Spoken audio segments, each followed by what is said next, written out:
माझा प्रश्न सुबोध सर आणि गुरु सर दोघांना पण आहे.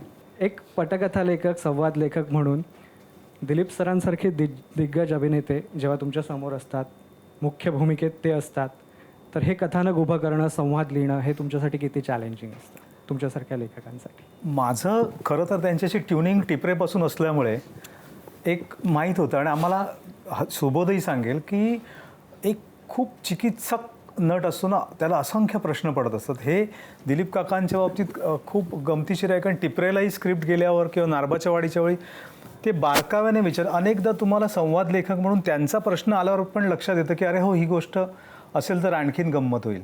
नारबाच्या वाडीच्या वेळी कॅरेक्टर आणि यावेळेसही, आणि त्यांचं समाधान होतच नाही. तर नटाचं समाधान होणं असं, आणि ते नाही होत, ती सगळ्यात चांगली गोष्ट असते की आपल्या हातून सुटून गेल्या अनेक गोष्टी आपल्याला त्यांच्याकडनं आलेल्या प्रश्नातून पण कळतात की अरे हा विचार केला पाहिजे.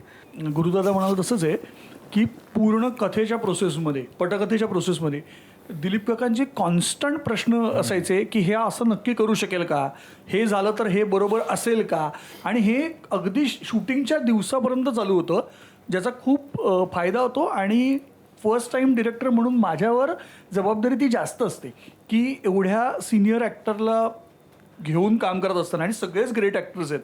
महेश मांजरेकर सर आहेत, भरत जाधव सर आहेत, सुनील तावडे आहेत, रवी काळे आहेत, विजय केंकरे आहेत. आपल्याकडनं एकही चूक झाली तर एवढ्या सगळ्यांच्या समोर ती होणं म्हणजे टाळण्यासाठी खूप अलर्ट असावं लागतं. पण त्याची दुसरी बाजूही आहे. ज्या क्षणी ते सेटवर येतात ना, त्यावेळेला मग ते पूर्ण तुम्हाला सरेंडर करतात, आणि मग त्यावेळेला दिग्दर्शक सांगेल तसा नट म्हणून ते काम करतात. त्यामुळे एका बाजूला ते स्ट्रेसफुलही आहे आणि एका बाजूला ते खूप आश्वासकही आहे माझ्यासाठी.